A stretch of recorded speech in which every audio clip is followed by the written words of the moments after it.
जेके media देखने वाले सभी दर्शकों का एक बार फिर से बहुत बहुत स्वागत है। और लगातार हम बात कर रहे हैं डिलिमिटेशन की रिपोर्ट को लेकर, और इस रिपोर्ट पर जिस तरह से लगातार सवालिया निशान खड़े हुए हैं, लगातार यहां के अलग अलग एरियाज के लोगों की बात करें तो प्रदर्शन यहां पर करते हुए नजर आ रहे हैं। और ये कहा जा रहा है लोगों द्वारा कि सरासर बेवकूफ बनाया गया इस रिपोर्ट के जरिए। जिस तरह से एक खुशी की लहर तो देखी जा रही थी, यानी जब ये कहा गया कि डिलिमिटेशन की रिपोर्ट जल्द आ सकती है, और पहले जो ड्राफ्ट आया, ड्राफ्ट से ही ये मालूम हो गया कि जम्मू संभाग की 6 सीटें बढ़ रही हैं और कश्मीर संभाग को 1 सीट मिल रही है, जिसके चलते कश्मीरी नेताओं की अगर बात करें तो उनको काफी ज्यादा तकलीफ भी होना शुरू हुई, क्योंकि जम्मू के हक की जो बात की जा रही थी, जम्मू को उसका हक मिल रहा था।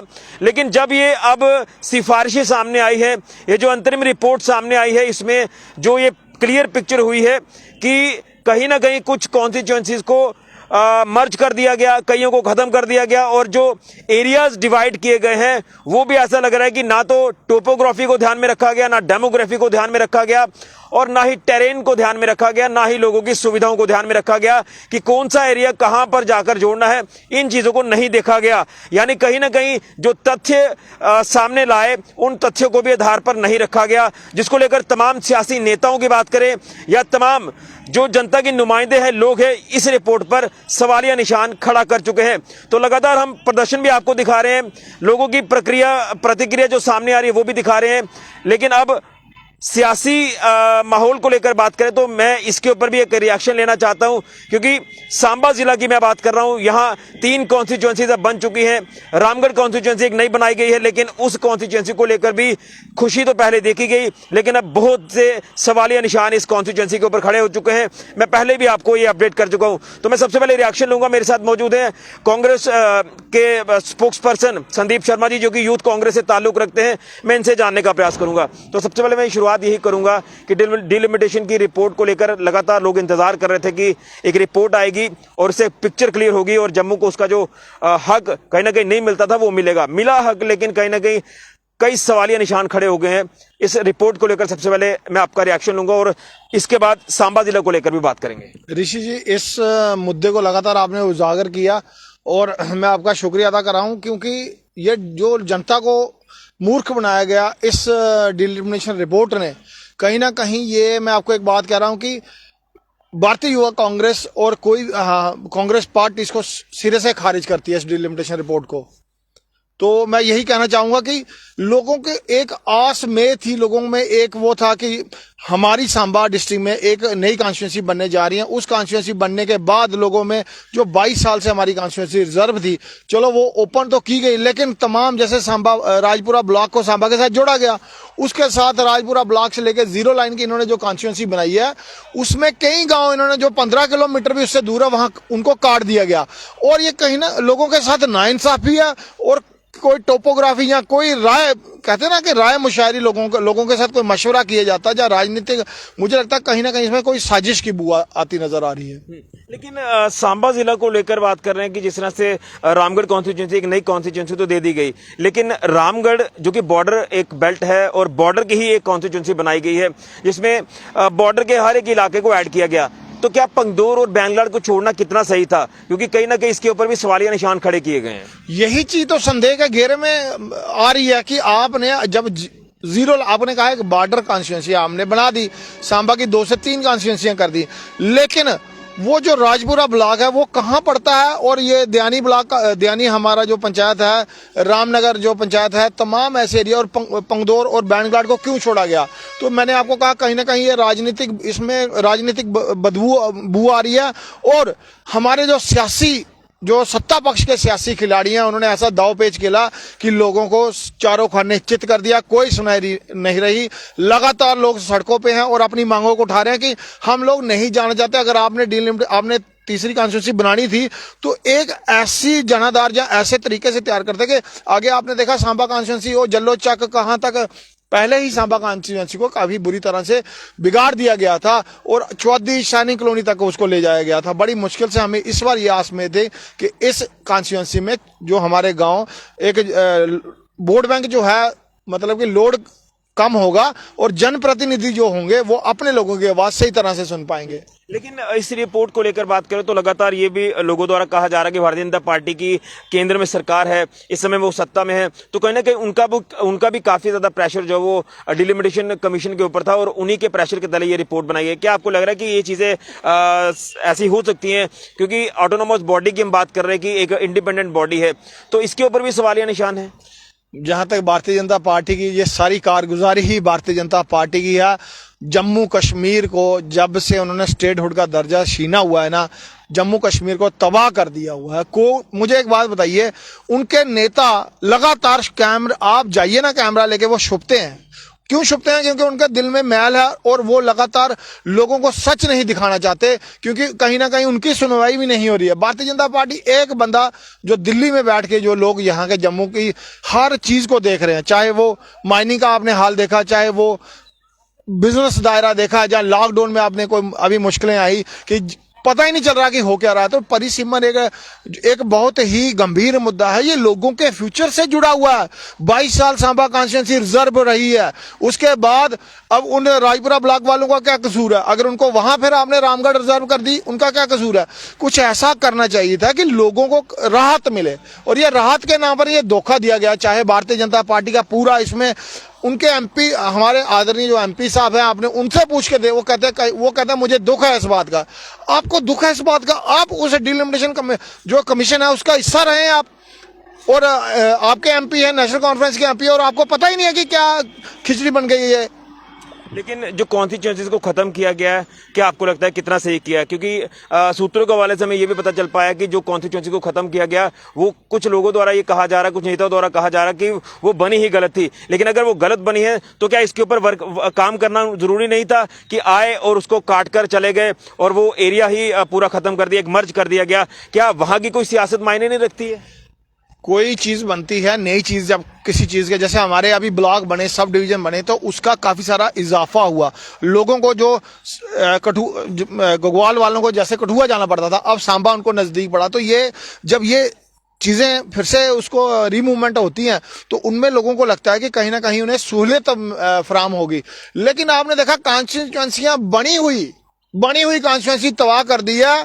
अपने हित के वोट बैंक को देख के कॉन्स्टिट्यूंसी को जोड़ा गया था और जोड़ा गया है, क्योंकि इन्होंने पूरा एक कहते हैं ना अनुमान लगाया कि किस कॉन्स्टिट्यूंसी में हम सेफ हैं और किस में अनसेफ हैं। अब वो लोग, कई नेताओं ने प्रचार करना शुरू कर दिए।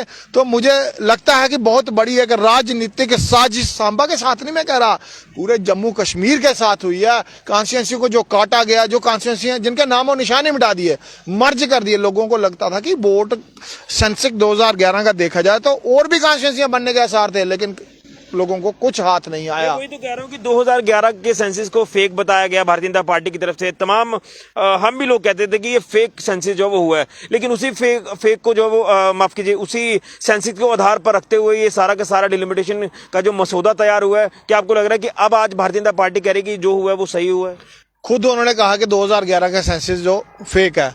आज 2022 चल रहा है, आप मुझे बताओ 2011 और 2022 में कितना अंतर है? जो जनसंख्या वृद्धि है वो कितनी हुई है, कितना एरिया बढ़ा है, कितने लोगों की मूवमेंट बढ़ी है, और कितना ही लोड कहां से। आप जम्मू पुंछ लोकसभा की बात करें तो यहां से लेके जम्मू पुंछ की आज 18 कॉन्स्टिट्यूंसी में बांटा गया। तब मुझे लगता है कितना एरिया, जो उस कितना बड़ा एरिया था कि जनप्रतिनिधि भी वहां तक नहीं पहुंच पाते थे। गांव के आज इस परिसीमन को लेके, इस डिलिमिटेशन को रिपोर्ट लेके भारतीय जनता पार्टी के नेताओं के पास कोई जवाब नहीं है। वो अंदर मुंह छुपा के बैठे हुए, दुबके बैठे हुए हैं। हमारे यहाँ से एमएलए रहे, आते लोगों को समझाते। हमारे यहाँ से एमपी साहब रहे, आते लोगों के बीच जाओ, लोगों को बीच जाके बात करो कि क्यों ये परिसीमन आपके हिसाब से सही हुआ है, जो आपको इसका ये फायदा होगा। डरते हुए नेता बाहर नहीं निकल रहे हैं कि जनता को क्या जवाब देंगे, किस मुंह से वोट मांगने जाएंगे। आज आपने देखा इनके कई चुने हुए डीडीसी बीडीसी जो है अपना रिजाइन पार्टी को सौंप रहे हैं।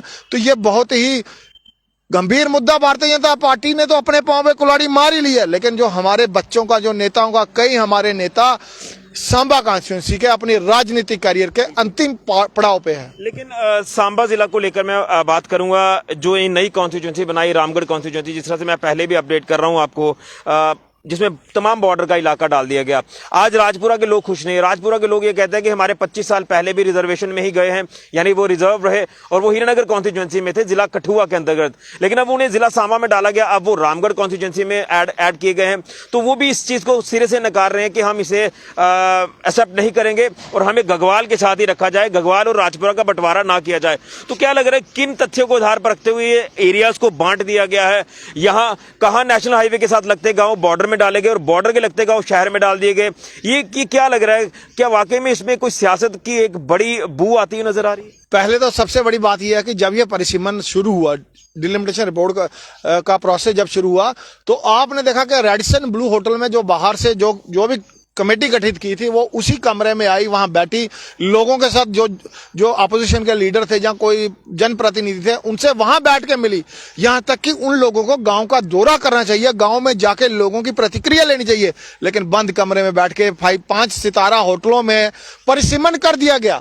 वो 5 सरकार के पास कोई बिल्डिंग नहीं थी, सरकार के पास कोई दायरा नहीं था, यहाँ वो गेस्ट हाउस बने हुआ। आप जाते सांबा डिस्ट्रिक्ट में, आप बोलते हैं कि गांव वाइज एक जो अपना प्रतिनिधि जो अपना मेमोरेंडम वगैरह है वो दे सकते हैं कि कहाँ, क्योंकि अल्टीमेटली सरकार भारतीय जनता पार्टी की जो पॉलिसी रही है ये कहते हैं कि हमने लोगों के लिए किया और वही लोग इनके खिलाफ हो जाते हैं। दूसरी बात, गगवाल ब्लॉक और राजपुरा ब्लॉक काफी बड़ा ब्लॉक है, आप इसको भी एक कॉन्स्टिट्यूंसी बना देते, आप रामगढ़ को कॉन्स्टिट्यूंसी, आपका लगना क्या है उसमें? आप उस कॉन्स्टिट्यूंसी को, मुझे लगता है अगर 2022 का सेंसस देखा जाए तो ये कॉन्स्टिट्यूंसी अब बननी थी, चाहे रामगढ़ ब्लॉक हो चाहे गगवाल। उन रायपुरा वालों ने 20 साल हीरानगर के साथ जुड़े रहे, हीरानगर के जुड़ने के बाद उनको वहां भी रिजर्वेशन ने मारा। मेरा कहने का मतलब है रिजर्वेशन, चलो आप अगर अधिकार खत्म हुए ना, आप रोटेशनल करते 5 साल बाद करते, आज अगर उन लोगों ने 20 साल तपस्या करके, लोग तो भगवान को भी खुश कर देते हैं, लेकिन हमारे लोग एक डीलिमिटेशन कमीशन को नहीं खुश कर पाए। और डीलिमिटेशन कमीशन में जो कमेटियां थी, भारतीय जनता पार्टी के एमपी नेताओं का तो सुना नहीं गया, उनके तो मैं कह रहा हूं वो एक पपेट रखे हुए हैं। आज उनका प्रधान देख लो, आज आप चाहे नौजवानों की बात कर ले, हम अनएम्प्लॉयमेंट का मुद्दा देख ले, तमाम ऐसे मुद्दे हैं। वो कहते हैं हमारे, अब जो लोग कैमरे में आके बढ़ चढ़ के बोलते थे, आज वो कैमरे से छुप के अपने दफ्तरों में बैठे हुए हैं। हमारे एमपी साहिबान जो हैं उनको लोगों में जाना चाहिए। लोगों ने लाखों के पेटियां भर भर के वोट, मैं कह रहा हूं रिकॉर्ड तोड़ मतों से ऐसे नेताओं को लोगों ने हरा दिया जो दिग्गज रहे हैं भारतीय राजनीति के। लोगों ने उनको दाराशाही कर दिया और दिल खोल के भारतीय जनता पार्टी को, कई लोगों ने अपना कैरियर तबाह कर दिया, नौजवानों ने अपनी पढ़ाई छोड़ दी और दिन रात भारतीय जनता पार्टी का गुणगान किया। आज उन नौजवानों को, उन नेताओं के इन्होंने क्या सिला दिया, उनको कहीं ना कहीं का नहीं छोड़ा। वो बेचारे लोगों के किस मुद्दे को लेके जाएं? और आज राजनीतिक एमपी जो गरीब जो बैठे हुए हैं वो उनके साथ कहीं खड़े खड़े नजर नहीं दिखते। बिल्कुल, लेकिन सुचेतगढ़ कॉन्स्टिट्यूंसी की मैं बात कर रहा हूँ, सुचेतगढ़ कॉन्स्टिट्यूंसी को खत्म किया गया, क्या उनके नेताओं के लिए कितनी बड़ी ठेस होगी जो वहां से कॉन्टेस्ट करते थे या वहां से कॉन्टेस्ट कर जीत चुके हैं? तमाम वहां के जो नेता हैं उनको काफी ज्यादा ठेस पहुंची होगी कि एक कॉन्स्टिट्यूंसी को खत्म कर दिया गया। ऋषि जी, ये जो सुचेतगढ़ कॉन्स्टिट्यूंसी की बात की जाए, नेताओं को ठेस की बात नहीं है, ये उस इलाके को खत्म करने, मैंने कहा कि नेता क्या कर सकता है? नेता इलाके की बेहतरी के लिए काम करता है। नेता कैरियर, अगर उसका कैरियर खत्म भी हो जाता है तो, लेकिन उस इलाके को किसी साजिश के तहत खत्म किया गया। आप गांधीनगर को कहीं और जोड़ दिया, नए ब्लॉक डाल दिए। आप पुंछ की एक बात की जाए, अनंतनाग के साथ पुंछ को जोड़ा गया। मतलब क्या पुंछ के लोग अनंतनाग वहां जाएंगे? मतलब आप खुद सोचो, उनके एमपी 3 कॉन्स्टिट्यूंसी उनकी यहाँ पड़ती है, 15 अनंतनाग में है, 18 कॉन्स्टिट्यूंसी का लोकसभा बनाया ना, 3 पुंछ रजौरी में पड़ती है, तब 18। अब कौन वहां का लोकसभा अध्यक्ष बनेगा या कौन लोकसभा का एमपी बनेगा वहां से? तो कहने की बात यह है कि भारतीय जनता पार्टी खुद ही अपने पांव पे कुल्हाड़ी मारी है। पूरे भारतवर्ष में किसानों, मैं इसके साथ इसलिए जोड़ना चाहता हूं कि किसानों का मुद्दा था, वो पॉलिसी बनाई गई थी, आफ्टर ऑल सरकार को रोल बैक करना पड़ा। तो ये मैं लोगों से आह्वान करता हूं, अपने गांव से निकलकर डिस्ट्रिक्ट एडमिनिस्ट्रेशन में इकट्ठे हों, अपनी राजनीति पर्सनल इंटरेस्ट को छोड़ के, अगर आप इस मुद्दे को लेकर भी अगर पीछे रहे तो आने वाली नस्लें, जैसे पिछले 22 साल हमें माफ नहीं किया, इस आने वाली नस्लें, हमारे जो बच्चे भी हैं ना, वो हमें माफ नहीं करेंगे। क्या ऑब्जेक्शंस फाइल करने के लिए जो समय दिया गया है, क्या आपको लग रहा है कि ऑब्जेक्शंस फाइल करने के बाद कुछ रिपोर्ट में अमेंडमेंट की जाएगी?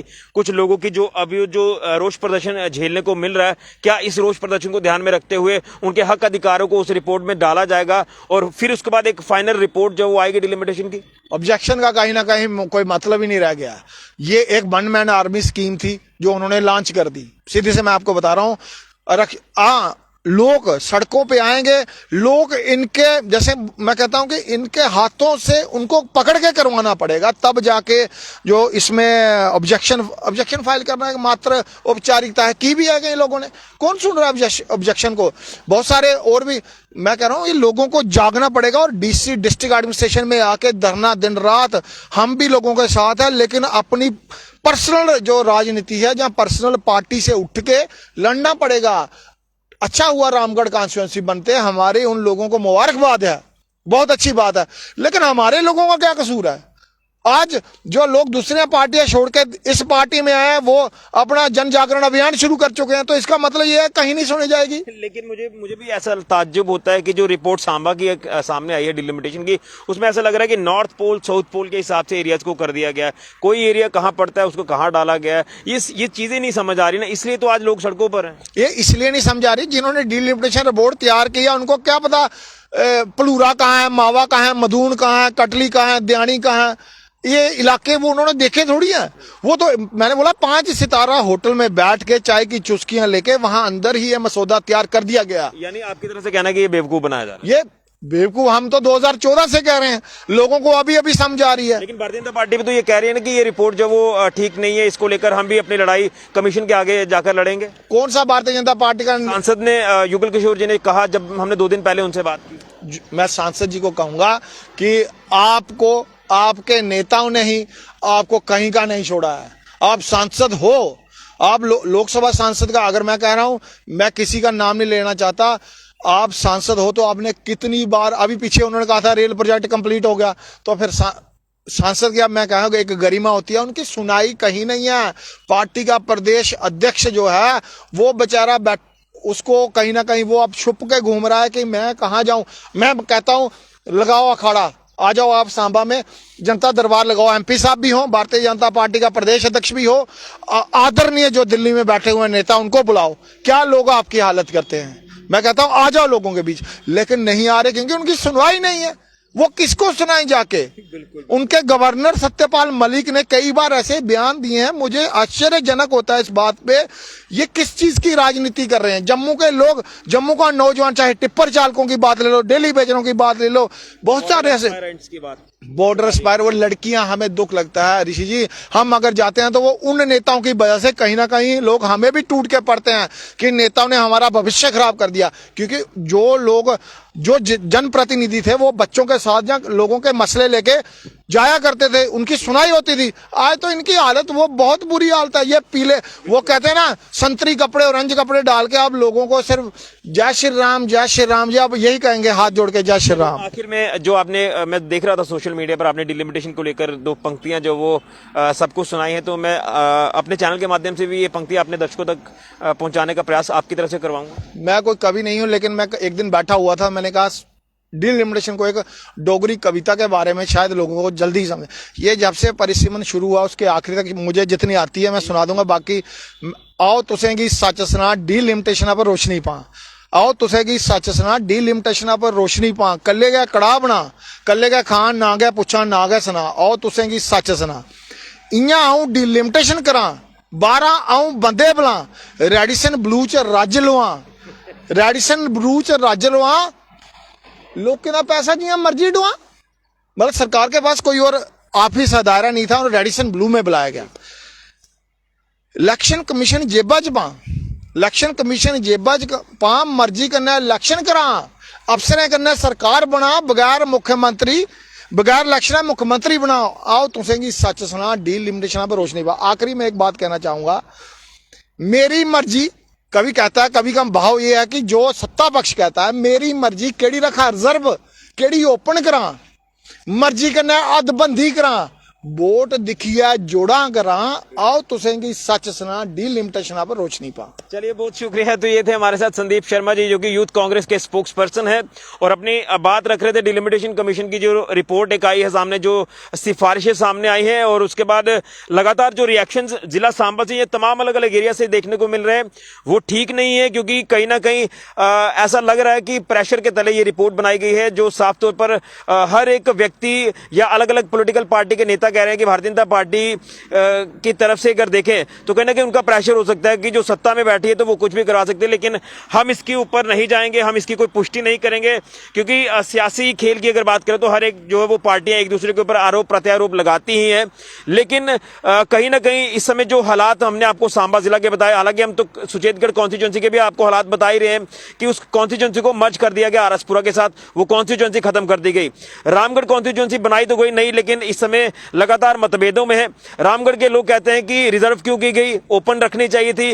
रिजर्व करने के लिए इन्होंने सांबा के 2 पंचायतों को ऐड कर दिया रामगढ़ कॉन्स्टिट्यूंसी में, जो कि हाईवे के ऊपर है, दियानी और कटली इलाका और जो रामनगर पंचायत। और दूसरी तरफ अगर देखें तो बॉर्डर के जो इलाके थे बैनगलाड और पंगदौर, जो कि डिजर्व करते थे, उनको बाहर निकाल दिया गया, उनको सांबा में डाल दिया गया। राजपुरा के लोग कहते हैं हम रामगढ़ में नहीं जाएंगे, हम पहले 25 साल रिजर्व रहे हीरानगर कॉन्स्टिट्यूंसी के साथ जब वो उसमें थे, ऐड थे, अब उन्हें सांबा जिला की रामगढ़ कॉन्स्टिट्यूंसी में डाल दिया गया। उनको ये लग रहा है कि हमें कठपुतली बनाया है। और घगवाल सब डिवीजन की बात करें, राजपुरा उसके साथ लगता इलाका है, राजपुरा ब्लॉक, घगवाल ब्लॉक, तो ये दोनों ब्लॉक्स को जो मर्ज कर दिया जाए, एक अलग कॉन्स्टिट्यूंसी बनाई जाए, इस तरह के तर्क लोग भी दे रहे हैं अपने अपने। लेकिन कहीं ना कहीं इस समय निराशा कई लोगों को देखने को मिल रही है। भारतीय जनता पार्टी के ही जो नुमाइंदे चुने गए जनता के प्रतिनिधि जो है वो आज अपने पदों से इस्तीफा दे रहे हैं। तमाम बीडीसी डीडीसी की अगर बात करें, वो भी इस समय तैयारी में है कि हम भी इस्तीफा देंगे अगर हमारी सुनवाई नहीं हुई। तो इस समय जो रिपोर्ट की ये कॉपी सामने आई है, इसने हलचल मचा दी है और तमाम पॉलिटिकल इदारों की बात करें या लोगों की बात करें तो इस समय ऐसा लग रहा है कि उनके हकों को, उनके अधिकारों को छीना जा रहा है। यही कांग्रेस पार्टी का भी कहना है। लेकिन अब देखना यह है कि जो ऑब्जेक्शंस फाइल की जा रही हैं, क्या उसमें कुछ हमें हासिल होता है, यानी लोगों को कुछ हासिल होता है उसमें, ये तो आने वाले वक्त में पता चलेगा। लेकिन इसको लेकर भी ये कहा जा रहा है कि वो सिर्फ और सिर्फ एक फॉर्मेलिटी होगी, उसमें कुछ भी नया अमेंड हमें होता हुआ नहीं दिखेगा। तो ये सरासर इसमें रिपोर्ट को लेकर इस समय सवालिया निशान लगातार खड़े होते हुए नजर आ रहे हैं। फिलहाल के लिए ऋषि खजूरिया, जेके मीडिया के लिए।